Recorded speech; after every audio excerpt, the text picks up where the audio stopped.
Hello students, I am Anuradha Kadam and now we are going to see ninth chapter of 8th Science, Reproduction in Animals. Reproduction is the process of giving rise to an offspring. Reproduction is essential for the continuation of a species. Just imagine what would happen if organisms had not reproduced. You will realize that reproduction is very important as it is ensure the continuation of similar kind of individuals generation after generation. So there are two modes of reproduction. As in plant we have seen, in animal also there are two modes of reproduction: sexual reproduction and asexual reproduction. First we will see asexual reproduction. The type of reproduction in which only a single parent is involved is called asexual reproduction. So there is no mixing of genetic information, there is no need of a male and female parents. So in this way, if the reproduction is there, it is called as asexual reproduction. For example, Hydra, budding in Hydra, then in amoeba, binary fission. So in this, there is only a single parent involved in the reproduction. In detail, we will see next. Then we will discuss about sexual reproduction. So sexual reproduction is the type of reproduction which involves two parents to give rise to an offspring is called as sexual reproduction. So the male and female have a different reproductive part or reproductive organs. These organs reproduce the male and female gametes, which fuse together to form the offspring. Genetic information from both parents is inherited. For example, humans.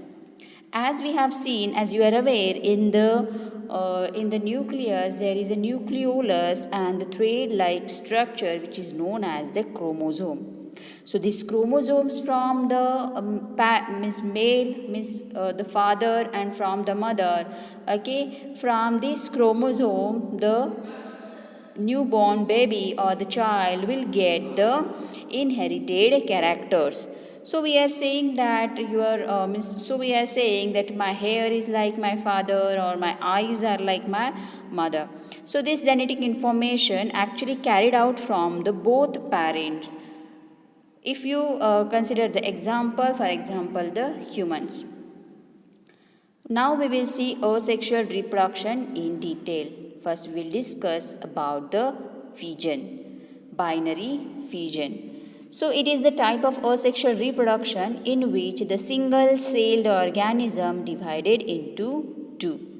Division of nucleus is followed by division of other organelles in the cytoplasm and finally the cytoplasm. Thus, two cells are produced from the parent cell. For example, amoeba. Amoeba reproduces by binary fission, which is dividing into two cells. If one parent cell gives rise to many daughter cells, this type of fission is called as the multiple fission. In amoeba, two cells form. So, here we are saying a binary fission. Now, the next one is budding. A bird starts as an outgrowth on the parent body. As these birds grow, it becomes a new individual organism. In some organism, the bird remain attached to the parent body. For example, the yeast. In some organism, it detach from the parent body and develop into the complete mature individual. For example, Hydra. And this type of reproduction is called budding. So in Hydra, you are able to see the parent Hydra and the bird is there. Okay, and when this bird is get mature, so it detach from the parent bird and grow as a individual. This is the one kind of asexual reproduction. So individuals develop from the bird in hydra, and this type of asexual reproduction is called budding. Now we will see the cell division. So yes, means reproduction is essential, which involves the cell division. Without cell division, life will not propagate. The two type of reproductive process involve two types of The two types of reproductive processes involve two different types of cell division. So, cell division is the process in which the parent cell divides into two or more daughter cells. Cell division provide more cell. For what the cell division is required? Yes, for the growth, for generation, to repair the damage, to repair and control the damage or the damage control, for gamete formation. This cell division is required. Just we will go a little bit in detail about the cell division. So the two types of cell division is there, mitosis and meiosis. So mitosis is the process where a single cell is divided into two identical daughter cells. DNA replicates occurs once followed by the single division. The number of chromosomes is maintained in this type of division. This type of division happens in asexual reproduction. It is also used for the growth, repair and regeneration of the tissues. So here you are able to see how this DNA is get duplicated and they get divided into two, and this happens in asexual reproduction. Just see here the phases. This is the interphase, prophase, then in metaphase it get divided into, it is turning to it starts to divide into two, and in anaphase the four different DNA replicates, and telophase is the formation of the next generation. Now the meiosis. See, the meiosis is the cell division in which the single cell divides into four haploid cells. DNA replications occur once followed by two divisions. The number of chromosomes are halved in this meiosis. Meiosis takes place in sex organs to produce the haploid gametes. Thus, the gametes have only half the number of chromosomes in them. So, see, in human beings, the male and female, they all are having diploid. See, diploid means two chromosomes are there. If you consider the number of chromosomes, so there is the 46 chromosomes are there, and if you consider in a pair, so 23 pairs of chromosomes are present. So they all are diploid. Diploid means they are having the same two gametes. Means for the hair they have the two gametes, for the color they are having the two gametes, but for sex they are having the two different gametes as X and Y. So there is a pair of XY and XX chromosomes in these cells, and this kind of cell division is known as the meiosis. Means, for example, the human beings. In human being, you are aware that the male contains the XY chromosome, means this is the haploid. Only single gametes are there. Two different gametes are there. Okay. So in this way, the meiosis occurs. Now we will see in detail the sexual reproduction in humans. For this, we will first see the male reproductive system. The male reproductive system consists of the pair of testes. The male reproductive system includes the pair of testes, a pair of sperm ducts, and a penis. The testes are located outside the male body. The reason of this to maintain the temperature of the testes. Okay, so sperms are produced in the testes. Sperms are the male gametes. So here the sperms are produced in the testes, and through the sperm duct it get travel to this, okay, through the sperm duct it get travel, and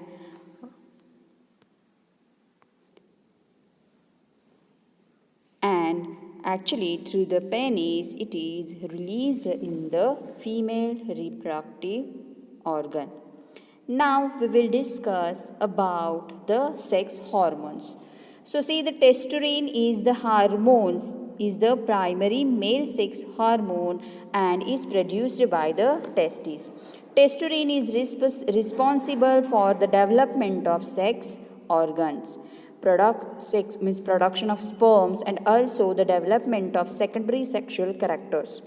Now we will see about the sperms. So the sperms are the male gametes produced by testes in humans. Millions of sperms are produced by the testes in a day. Each sperm is a single microscopic cell having a head, a middle piece, and a tail as its parts. Head contains a nucleus with a single set of chromosomes. The middle piece contains a large number of mitochondria that provide energy during active movement. The sperm is a motile gamete which moves through the female reproductive tract with the help of this tail. So this is the reason why this sperm having the long tail. It will be easy to move them fast through this tract and to fuse with the female egg. Now we will see the female reproductive system. Just moving toward the female reproductive system, just observe this sperm, which is the male gamete having the head, the nucleus in between. See, this sperm is a single cell. Okay, sperm is a single cell with having all the usual cell components. You are aware all the cell components are there. So like nucleus, mitochondria. So all these cell components are present in the cell. So the head, middle part and the tail is normally it's broadly classified. In the head it contains the nucleus, in the middle part it contains the mitochondria. Now we will turn towards the female reproductive system. The female reproductive system consists of a pair of ovaries, a pair of fallopian tubes, which is also called as oviduct, and a single uterus. Ova is produced by the ovaries. Fallopian tubes means the oviduct carry the ova from the ovaries to the uterus. Uterus hold the growing embryo fetus and thus helps in holding the pregnancy. So just we will repeat, the female reproductive organ are a pair of ovaries, oviduct and uterus. The ovary produces the female gamete called ova or the eggs. So in human being, a single mature egg is released into the oviduct by one of the ovaries every month. Uterus is a part where the development of the baby takes place. Like the sperm, an egg is also a single cell. Now we will see the estrogen, which is the female sex hormone, not gamete, hormone. So estrogen is the primary female sex hormone which is secreted by the ovaries. It is responsible for the development of female reproductive organs, secondary sexual characteristics, development of female gametes, that is ovum, and maintenance of menstrual cycle. Now we will see the ovum. So this ovum, okay, what is meant by ovum? So it is the ovary produces the female gamete known as the ovum or ova. In human being, the single mature egg or ovum is released into the oviduct by the respective side ovary every month. The ovum is a single cell and is much larger than the sperm. It is non-motile and carried to the uterus by oviduct. Now we will see the fertilization. So fertilization is the process of fusion of male gamete with the female gamete. Both the gametes contain haploid set of the chromosomes fuse and thus maintain the diploid number of chromosomes. The fertilized ovum is now called as a zygote. Means once there is a fertilization, after the fertilization from these two nucleus, it get turned and form a single nucleus. This process is called as fertilization, and this ovum now it is called as the zygote. In human, fertilization takes place in the fallopian tube, means oviduct, and then the zygote is carried to the uterus. Inside the uterus, it undergoes repeated division and grows and become an embryo. Again, the process of fertilization is the meeting of an egg cell from the mother and the sperm cell from the father. So the new individuals inherit some characteristics from the mother and some from the father. So yes, as we discussed before, so your brother or sister, so you can recognize some characteristics in them which is similar those of your mother or your father. Fertilization takes place inside the female body is called internal fertilization. Internal fertilization occur in many animals including humans, cow, dogs and hen. Results in formation of zygote which begins to develop into embryo. The zygote divides repeatedly to give rise to a ball of cells. The cells then begin to form the groups that develops into different tissues and organs of the body. The developing structure is called an embryo. The embryo gets embedded in the wall of the uterus, and the further development is done in the uterus. Now, the embryo continues to develop in the uterus and gradually develops the body parts such as hands, legs, head, eyes, ears. The stage of the embryo in which all body parts of the baby can be recognized, can be identified, the stage is called as fetus.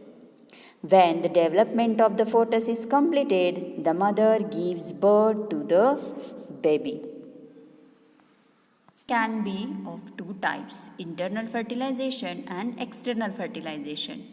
The fertilization process takes place inside the female body, which is the internal fertilization. So less number of eggs are produced by such females as there are high chances of the survival of the offspring. For example, cows, human beings, hens undergo the internal fertilization. When we are discussing about the external fertilization process takes place outside the body of female. The large number of eggs are produced by such females as the chances of survival of the offsprings are very low. For example, the aquatic animals like the fishes and the amphibians like the frogs undergo external fertilization. Just we will see the external fertilization in frogs. and toads. The frogs and the toads reproduce by laying eggs in a slow stream or the ponds. The female frog first lays 100 of eggs together in water. These eggs are not covered with any hard shell. Instead, there is a jelly-like substance that guard them all and hold them together. As the female frog lays their eggs, the male frog deposits the sperm over them. This results the external fertilization when the sperm come in contact with the egg in the water. Though the eggs are large in number, only few of them manage to survive. There are several factors that hinder the fertilization process, such as exposing to the water movement, rainfall, winds, and some other animals. Other animals they are eating the eggs. So in this way, the count is get continuously decreased. Just we will discuss internal fertilization in hens. So hens reproduce by laying eggs. After the formation of the zygote, it keeps on dividing itself and then travels through the oviduct. In this process, different layers are formed over the egg that then turns into the hard shell or covering of the egg. When this hard shell is formed, the hen lay the eggs. Then it takes almost 3 weeks for the embryo to develop into chick. In this time period, the hen often sits over the egg to provide it with the warmth. Now we will just see how are the test tube babies. In some women, the oviduct are blocked and hence they are unable to hold the egg. This means that these women are not able to bear the babies because of the blocking oviduct or the blocked oviduct. However, due to the process of the vitro fertilization or IVF, the freshly released eggs of a female and the male sperm can be fertilized externally. The zygote thus formed is allowed to develop for a week outside the female body in a safe conditions and is then placed in the woman's uterus. In this way, these women can bear the babies. The babies are born with the IVF process are called test tube babies.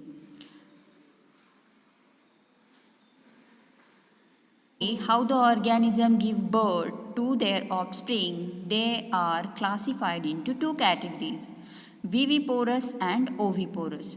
So viviparous, there are the organisms that gives birth to their young ones directly, means human beings, dogs, cattle, cats, etc.